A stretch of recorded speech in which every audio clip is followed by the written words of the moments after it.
اب اگر ہم غور سے مطالعہ کریں تو سمجھ آتی ہے کہ 1947 سے لے کے 1955 تک جو برٹش جنریشن کے تربیت یافتہ فوجی افسران تھے وہ اس ملک کے معاملات چلاتے رہے، اور پھر 1955 سے لے کر 1971 تک جو جنریشن ہے اس کو امریکن جنریشن کے افسران کہتے ہیں،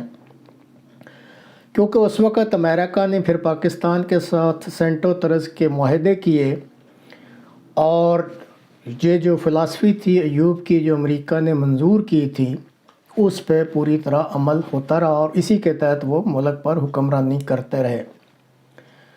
بعد میں چند ادوار ایسے ہیں کہ جس میں فوج کے جرنیلوں کی طرف سے کچھ کنٹرولڈ جمہوریت کا تجربہ بھی کیا گیا، لیکن فوج کی سیاست میں مداخلت یا فوج کے اختیارات کے بارے میں جس سول حکمران نے سوال اٹھایا تو یا تو اس کو پھانسی چڑھا دیا گیا یا پھر ملک بدر کر دیا گیا۔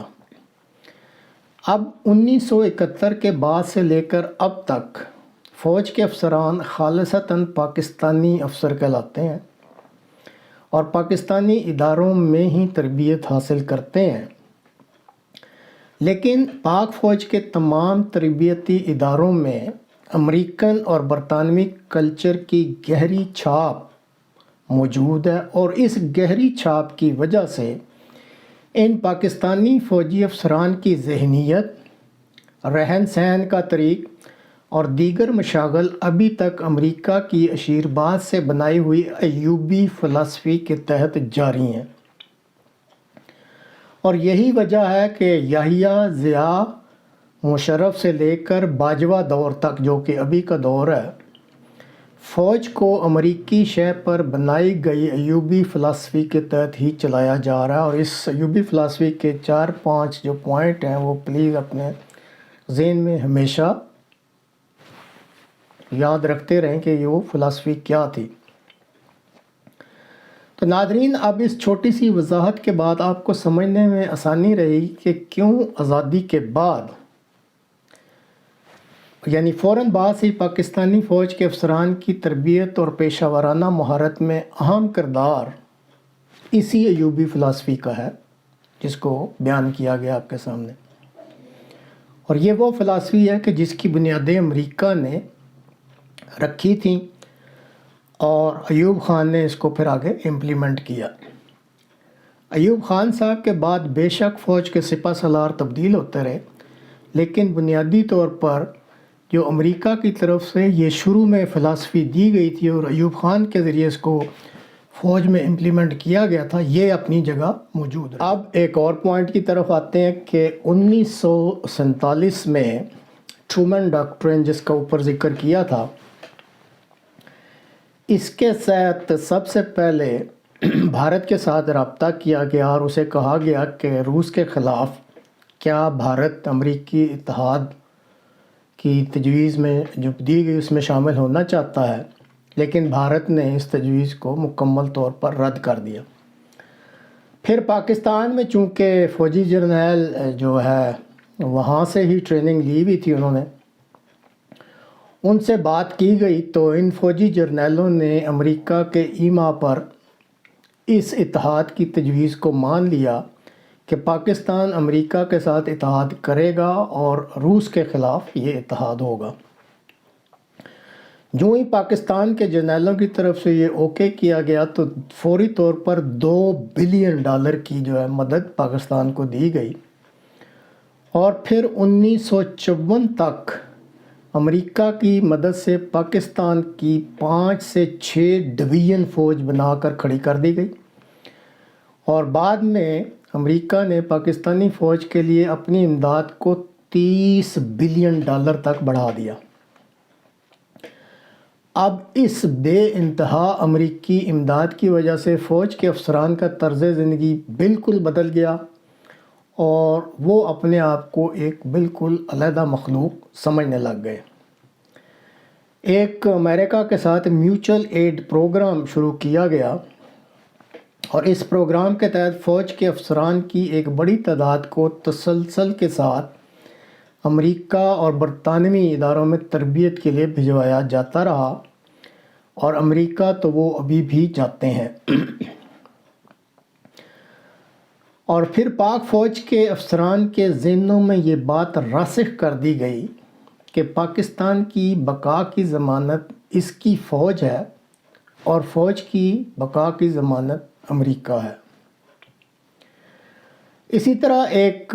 اور بھی جو پوائنٹ ہے وہ بھی آپ کو ذہن میں رکھنا پڑے گا کہ پاکستان کی یا پاک فوج میں مختلف علاقوں سے تعلق رکھنے والی جو افرادی قوت ہے، وہ بھی جو فوج کے اندر بنیادی تبدیلیاں کوئی لانا چاہتا ہے، اس سلسلے میں ایک بہت بڑی رکاوٹ ہے جو اس کی افرادی قوت ہے۔ وہ کیسے؟ پاک فوج میں آغاز سے ہی 90% افسران پنجاب اور سرحد کے علاقہ سے تعلق رکھنے والے تھے۔ یہ جب بعد میں صوبوں کے اختیارات کے لیے اس ملک میں 8ویں ترمیم پاس ہوئی، اس وقت تک جو فوج میں پنجاب کا جو حصہ تھا وہ 75% تھا، پشتون 20% تھے، سندھ 4.7% تھے، اور بلوچستان کا جو حصہ تھا وہ 0.3% تھا۔ اب اس آئینی ترمیم کے بعد فوج نے یہ وعدہ کیا کہ وہ فوج میں پنجاب کا حصہ 40 تھا 50%، پشتون 20%، سندھ 17%،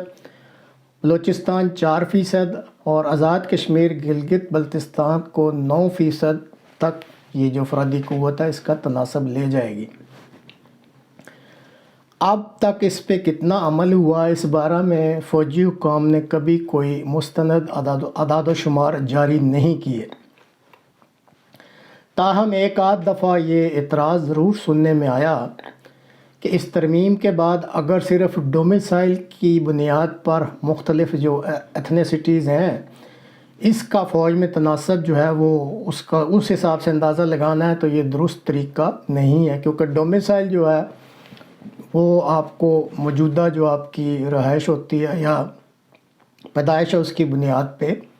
دے دیا جاتا ہے، لیکن اس سے ایگزیکٹلی آپ کی ایتھنیسٹی کہ آپ اوریجنل بلتستانی ہیں، کشمیری ہیں، بلوچی ہیں یا سندھی ہیں، اس سے پتہ لگانا مشکل ہو جاتا ہے۔ اب فوج میں ایک صوبہ کی اتنی بڑی تعداد نے بھی فوجی جرنیلوں کو سیاسی معاملات میں مداخلت پر بہت بڑی شے دے رکھی ہے، کیونکہ ایک ہی صوبہ کے علاقہ سے تعلق رکھنے والے جو افسران ہیں ان میں ایک قسم کا گٹھ جوڑ ہو جاتا ہے، اور پھر وہ ہر ایسے قدم کی مخالفت میں یکجا ہو جاتے ہیں جو آئندہ ان کے مفادات کو کسی قسم کا نقصان پہنچانے والا ہو۔ اب بھٹو دور میں فوجی افسران سے یہ آرڈرلی یا بیٹ مین ایک سہولت ہوتی ہے، ہر افسر کو ایک آرڈرلی یا بیٹ مین دیا جاتا ہے، تو اس کو واپس لینے کی تجویز بھٹو صاحب نے دی۔ تو اس تجویز پر بھٹو صاحب جیسے زیرک اور ذہین سیاسی لیڈر کو اس فوج نے دن میں تارے دکھا دیے، اور ان کو پھر بعد میں معذرت پیش کر کے اس تجویز کو واپس لینا پڑا۔ اب جو بلوچی ہیں جو وہاں کی آواز ہے ان کے مطابق وہ پاکستانی فوج کو پنجابی فوج کہتے ہیں، اور کہتے ہیں کہ یہ ذاتی مفادات کے لیے کرائی کے فوجیوں کی طرز کی ایک فوج ہے جو باقیوں پر ظلم کرتے ہیں اور اپنے فائدہ کے لیے کسی بھی حد کو کراس کر سکتے ہیں یا پار چلے جاتے ہیں۔ تو ناظرین، اس وضاحت کے بعد بھی آپ کو سمجھ آ گئی ہوگی کہ جب فوج میں ایک ایتھنیسٹی کی بھاری اکثریت آ جائے تو پھر ایسی فوج کو قابو میں رکھنا کتنا مشکل ہو جاتا ہے۔ برطانوی سامراج نے اپنے مفادات کے لیے فوج میں ملازمت کرنے والوں کے لیے کچھ دلکش مراعات اور انعامات رکھے ہوئے تھے، جیسے دوران ملازمت عالی شان رہائشی گھر، گھریلو خدمت کے لیے ملازمین، ریٹائرمنٹ پر زمین اور گھر وغیرہ کی الاٹمنٹ وغیرہ وغیرہ۔ اب برطانیہ والے خود تو چلے گئے لیکن اس سلسلہ کو پاک فوج جو ہے وہ ابھی تک جاری رکھے ہوئے ہے۔ اونچی سطح پر پہنچ جانے والے جو افسران ہیں وہ ان انعامات کو کھو دینے کے حق میں قطعاً نہیں ہے، اس لیے وہ زیادتی ہوتی دیکھ بھی رہے ہوں تو وہ اپنے ذاتی مفادات جو کہ ان کو ملنے ہوتے ہیں اس کی وجہ سے خاموش رہنا پسند کرتے ہیں۔ اب اونچے عہدوں کے فوجی افسران جو ہیں وہ ڈیفنس، ہاؤسنگ سوسائٹیز اور دیگر جگہوں پر زمینوں کی الاٹمنٹ کے لیے ہر وقت بے چین رہتے ہیں۔ اب میجر عادل راجہ کا جو حالیہ انکشاف ہے، اگر وہ درست ہے تو اس کے مطابق حال ہی میں جو ریٹائر ہونے والے چیف ہیں انہوں نے آرمی ہاؤس سے ملحق ایک قیمتی جگہ کو آئندہ ریٹائر ہونے والے 3-4 چیفوں کے لیے پہلے ہی ریزرو کرا دیا ہے۔ اب آپ بتائیں کہ جب یہ سہولت مل رہی ہو تو اب جو نیا آنے والا چیف ہے وہ بھلا اس فوج کی جاری فلسفی میں تبدیلی کیوں لائے گا؟ اسی طرح فوج میں ملازمت کے دوران ہر سماجی معاشرتی معاملہ میں ترجیحی سلوک، مختلف قوانین سے فوجی افسران کی امیونٹی یعنی استثناء، بعد از ریٹائرمنٹ عالمی ویلفیئر ٹرسٹ کے توسط سے عمدہ معاوضہ والی نوکریاں، ادارہ کا اپنے افسران کو بعد از ریٹائرمنٹ بچانے کا طریق، اور اسی طرح کی مزید دلکش امورات بھی ہیں جو صرف اس ملک میں اور کسی ملک میں اس طرح کا رواج نہیں ہے، جو صرف اس ملک یعنی پاکستان میں فوجی افسران کو دی جاتی ہیں۔ اور ایک یہ بھی بڑی وجہ ہے کہ کوئی بھی اونچے رینک کا افسر اس ادارہ میں کوئی بڑی پالیسی تبدیلی لانے کے حق میں نہیں ہے۔ اسی طرح طاقت اور اختیارات کے بے محابہ استعمال اور پھر اس پر کسی قسم کی پکڑ کی عدم موجودگی نے بھی فوجی جرنیلوں کو عرصہ دراز سے طاقت کے نشے میں مبتلا کر رکھا ہے۔ انویسٹیگیٹو صحافی سلیم شہزاد کا 2011 میں قتل ISI نے کرایا، تفتیش ہوئی اور اس کے بعد اعلان کر دیا گیا کہ قاتل نامعلوم افراد تھے، اس لیے یہ کیس بند کر دیا جاتا ہے۔ آج کل بھی ایک تفتیش ہو رہی ہے جو کہ ارشد شریف شہید کے بارے میں ہے، تو آپ نوٹ کر لیں کہ اگر یہ موجودہ سٹیٹس کو جاری رہتا ہے تو جیسے سلیم شہزاد کے جو تفتیش کے رزلٹ یا نتائج سامنے لائے گئے تھے وہی نتائج ارشد شریف شہید کے بارے میں بھی لائے جائیں گے۔ اب آپ سن 48 1948 58 73 اینڈ 2005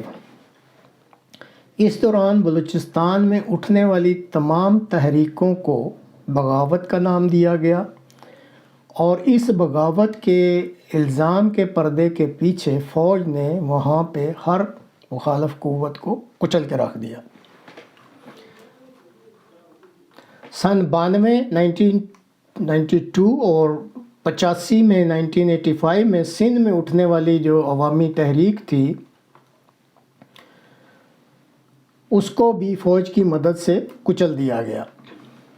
اسی طرح 1969 میں جو بھاولپور میں شروع ہونے والی ایک تحریک تھی اس کو بھی فوج کے کہنے پر پولیس نے پوری قوت کے ساتھ کچل دیا۔ 1969 سے 1971 مشرقی پاکستان میں اٹھنے والی تحریک کو فوج سے کچلنے کی کوشش کی گئی، اور اس کے نتیجہ میں آپ سب کو علم ہے کہ پھر وہاں بنگلہ دیش بن گیا۔ اس وقت بھی موجودہ سینیٹر سواتی، شہباز گل پر تشدد، یعنی ان دونوں پر جو تشدد ہو رہا ہے، اور عمران خان پر جو قاتلانہ حملہ کیا گیا ہے، اس کے تانے بانے بھی فوجی جرنیلوں کے بے محابہ اختیارات اور طاقت کی وجہ سے ان سے ہی جا کے ملتے ہیں۔ اور یہ بھی آپ نوٹ کر لیں کہ اگر اس وقت جو فوج کا سٹیٹس کو ہے یا پالیسیز جو ایوبی فلسفی جس کا کافی ذکر کیا ہے، اگر یہ سلسلہ جاری رہتا ہے تو ان میں سے کسی بھی کیس کی تفتیش کا کوئی معین نتیجہ نکلنے کا کوئی چانس نہیں ہے۔ تو ناظرین، ابھی یہ جو آپ کو پوائنٹ بتایا، اب آپ خود ہی بتائیں، جب کسی ادارہ کے جو جرنیل ہیں ان کو ایسی عادتیں عرصہ دراز سے پڑ چکے ہوں، تو کیا وہاں کوئی تبدیلی لانا ممکن ہو سکتا ہے یا کوئی اتنا آسان کام ہو سکتا ہے؟ پھر ایک اور چیز ہے کہ جب سے یہ پاکستانی فوج جو ہے، آپ کہہ لیں آزادی کے وقت سے اس کا آغاز ہوا ہے، چونکہ ایوب خان کے وقت میں وہی پہلے پاکستانی کمانڈر ان چیف تھے، تو اس طرح کی فلسفی بنا دی گئی کہ فوج اپنے مالی معاملات اور دیگر اہم امور میں، یعنی یہ جو دو ہیں مالی معاملات اور کئی اور جو اہم امور ہیں، ان کے بارے میں یہ ملک کی کسی اتھارٹی کو جواب دہ نہیں ہوتا ہے، اور نہ ہی وہ اپنے کسی سسٹم میں کسی قسم کی کسی بھی ادارے کی مداخلت کو وہ قطعاً پسند نہیں کرتے۔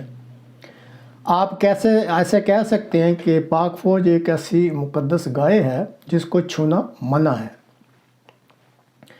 اب آپ مجھے یہ بتائیں کہ جس ادارے کو اتنی زیادہ آزادی کی عادت پڑ چکی ہو،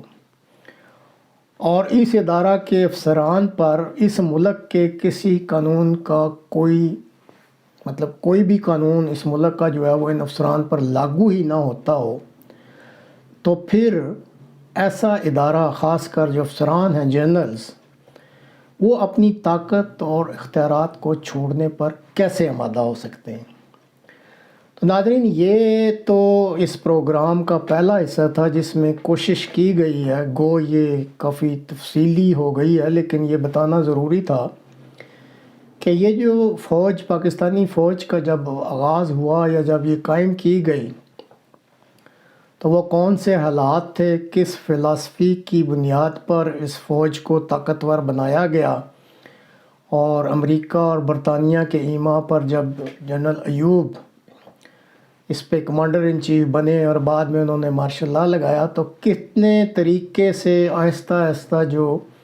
فلسفی امریکہ نے دی تھی اس فوج کے بارے میں، اس کو ترویج دی گئی، اور آپ اسی فلسفی کا جو ہے اس وقت تک جو ہے کنٹینیوشن یا جاری رہنا اس کو سمجھ سکتے ہیں، اور یہ اسی طریقے سے ابھی تک جاری ہے، اور اس میں کوئی بظاہر تبدیلی کا امکان نظر نہیں آتا۔ تو اب اس پروگرام کے اگلے حصہ میں اس چیز پر کچھ تفصیلی روشنی ڈالی جائے گی یا کچھ بات چیت کی جائے گی کہ جب سے یہ پاکستان بنا ہے، بعض ادوار میں یہ کوششیں کی گئی ہیں کہ کسی طریقے سے پاکستانی فوج جو ہے، اس کی جو سیاست میں مداخلت ہے جرنیلوں کی، اس کے آگے کوئی بند باندھا جا سکے۔ کیا وہ کوششیں کی گئیں اور پھر وہ کیوں کامیاب نہ ہو سکیں، اس پہ پھر اب اگلے حصہ میں آپ سے بات چیت کی جائے گی۔